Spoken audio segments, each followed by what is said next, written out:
तरह की खबरें कि जल्द ही जो है जनगणना कराई जा सकती है। देखिए, ये औपचारिक तौर से कोई बयान तो नहीं आया, ये सिर्फ अखबारों में छपा है कि जो हर 10 साल जनगणना कराया जाता है हमारे देश में, और 2021 में ड्यू था, अभी 3 साल हो गए हैं, 3.5 साल हो गए हैं, विलंब हुआ है, देरी हुई है, और इसका एक नतीजा ये हुआ है कि कुल मिलाकर 12 करोड़ भारतवासी जो राष्ट्रीय खाद्य सुरक्षा कानून 2013 प्रधानमंत्री गरीब कल्याण अन्न योजना के तहत उनको जो राशन मिलना था वो मिल नहीं रहा है।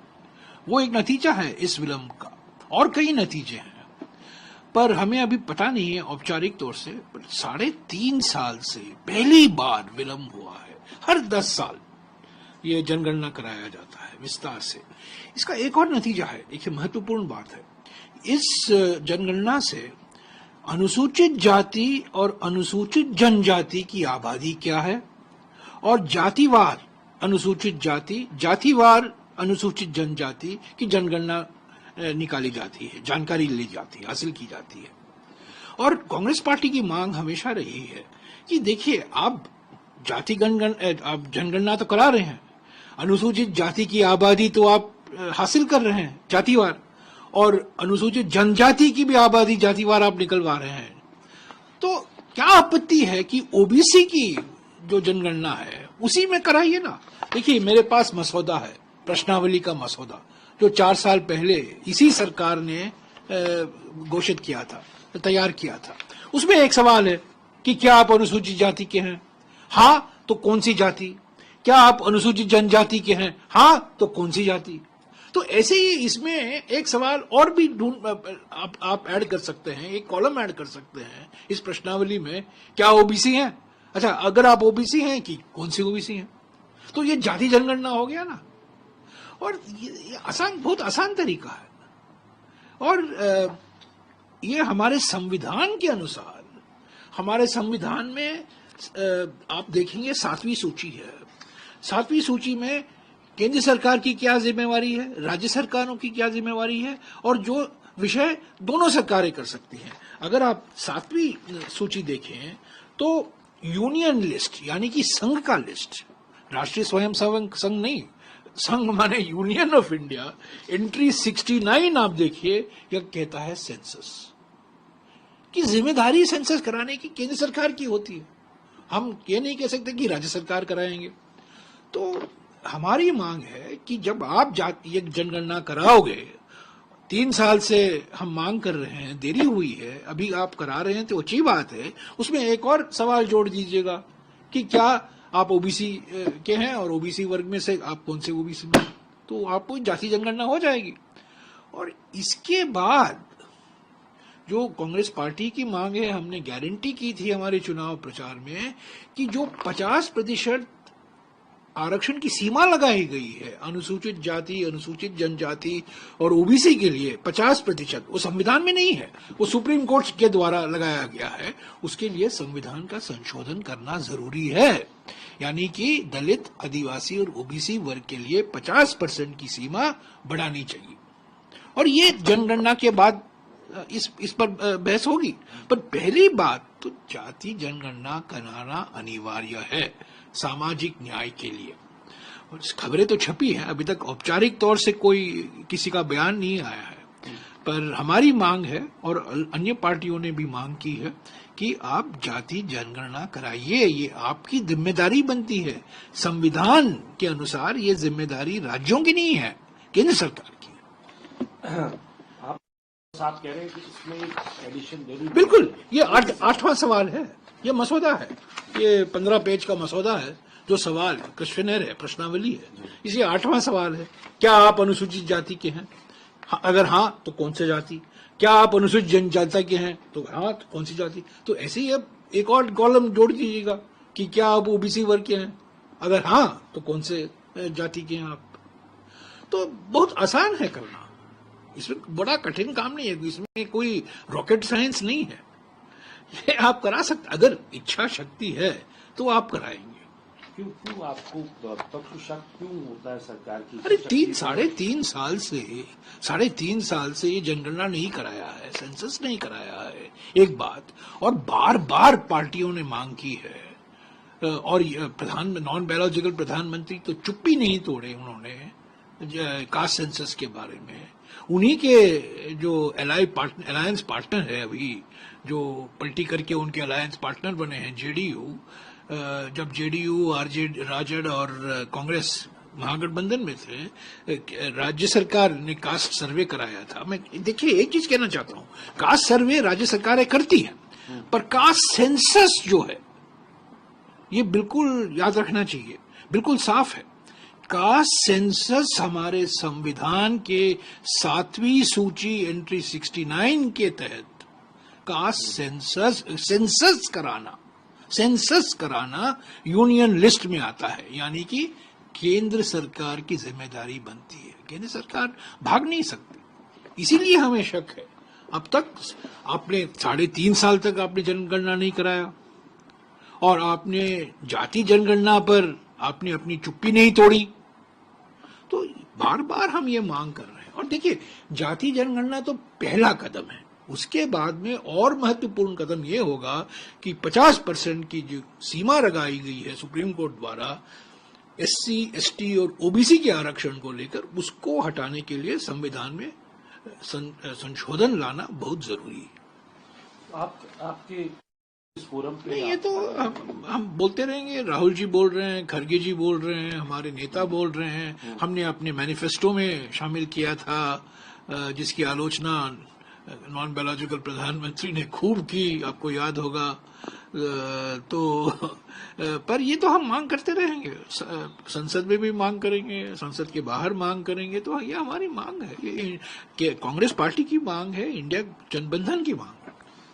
क्या इसमें कोई राजनीतिक जो है मामला भी दिखता है क्या? क्योंकि बीजेपी जो है जब सवाल खड़े करती है, जब आप नहीं हो सकता है कि 90 में से 90 सेक्रेटरीज में से कितने ओबीसी हैं, क्या नहीं वो ठीक है, पर ये देखिए राजनीतिक बात भी होती है कि अब आप राजनीतिक नहीं, इसमें राजनीतिक कोई बात नहीं है, पर हो सकता है। देखिए अभी तक तो 4 यूटर्न हो चुका है 4 जून के बाद। जो कभी कहते थे कि हम यूटर्न नहीं करेंगे, 4 मुद्दों पर उन्होंने अपना रवैया बदला है। हो सकता है ये जनगणना कराएं, मुझे पता नहीं है। औपचारिक तौर से आज सिर्फ प्रमुख अखबार में एक प्रमुख अखबार में छपा है कि ये तैयारी हो रही है, तो इसीलिए इसी को लेकर मैंने कुछ सवाल उठाए हैं, और मैंने कहा है कि जनगणना 3.5 साल पहले करना चाहिए था, उसमें देरी हुई है, उसके कारण 12 करोड़ भारतवासियों को राशन नहीं मिले हैं। राष्ट्रीय खाद्य सुरक्षा कानून, प्रधानमंत्री गरीब कल्याण अन्न योजना के तहत, और जो मांग है, सभी पार्टियों की मांग है ये कास्ट सेंसस की, जाति जनगणना को लेकर, वो आसानी से जब आप जनगणना करा रहे हैं, एक कॉलम जोड़कर आप कास्ट सेंसस भी करा सकते हैं। क्या लगता है आपको, हम क्या रहने वाले हैं? क्या इसके आउटकम रहेंगे अगर सरकार आपकी बात मानती नहीं? इसका आउटकम ये होगा, ये 50% सीमा पर तो इस पर हमें विचार करना ही है। ये बिल्कुल असंभव है। अगर आप असली मायने से सामाजिक न्याय में विश्वास रखते हैं और पूरी तरीके से सामाजिक न्याय दिलाना चाहते हैं पिछड़े वर्गों को, अनुसूचित जातियों को, अनुसूचित जनजातियों को, ये सुप्रीम कोर्ट द्वारा लगाया गया 50% सीमा जो है, इसको हटाना बहुत जरूरी है।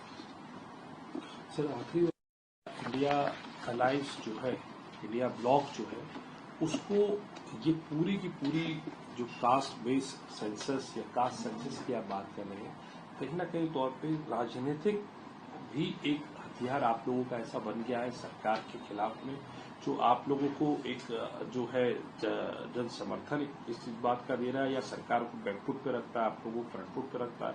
क्या हम ये समझे कि लगातार राहुल गांधी भी 24 तारीख को संविधान सम्मान सम्मेलन कर रहे हैं, तो ये आप लोग पूरे इस पूरे इशू को जो है लगातार आप लोग नहीं, जब हमारे संविधान की प्रस्तावना जो है पहले लाइन पर कहता है, प्रस्तावना में ही कहता है, आर्थिक, सामाजिक और राजनीतिक न्याय, economic, social and political justice, यही तो कहता है प्रस्तावना प्रियम्बल में, हमारे संविधान के प्रियम्बल में। तो अगर आप इसमें विश्वास रखते हैं तो, और अभी मांग आई है, लोगों उजागर हो गए हैं, सशक्तिकरण हुआ है, मांग आ रही है कि पूरी तरीके से सामाजिक न्याय मिलना चाहिए। पर सामाजिक न्याय तभी मिल पाएगा जब एक पहला कदम जाति जनगणना कराएंगे और दूसरा कदम 50% की सीमा अनुसूचित जाति, अनुसूचित जनजाति और ओबीसी वर्गों के लिए जो 50% की सीमा, आरक्षण की सीमा सुप्रीम कोर्ट द्वारा लगाया गया है, उसको संविधान संशोधन के द्वारा हटाना चाहिए। ये दो कदम कांग्रेस पार्टी हमेशा किए करा रही है। और कई दशकों तक हमारी पॉलिसी ये रही कि हम कई देशों के साथ दूरी बनाकर रखते रहे, लेकिन अब ऐसा नहीं है। हम अपने इंटरेस्ट की भी बात करते हैं, उनकी भी। देखिए, इस नॉन बायोलॉजिकल प्रधानमंत्री के बारे में क्या कहना, ये तो झूठ जीवी है, ये गलती से भी सच नहीं बोल सकते। एक बात जो उन्होंने कही है बिल्कुल सरासर झूठ है। सभी देशों के साथ हमने संबंध बनाए रखे, हमारा सम्मान था, सभी देशों ने मदद की, हमारी जो इकोनॉमिक, हमारी जो योजनाएं थी, परियोजनाएं थी, प्लानिंग था, आर्थिक विकास के कार्यक्रम थे, सभी देशों का, अमेरिका का, सोवियत संघ का, यूरोपियन देशों का, जापान का, सभी देशों का मदद मिला हमें।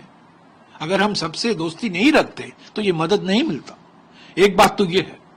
और दूसरी बात ये है कि प्रधानमंत्री बार बार कहते हैं कि राहुल जी बाहर जाके हमारी देश की आलोचना करते हैं। उन्होंने वो क्या करते हैं?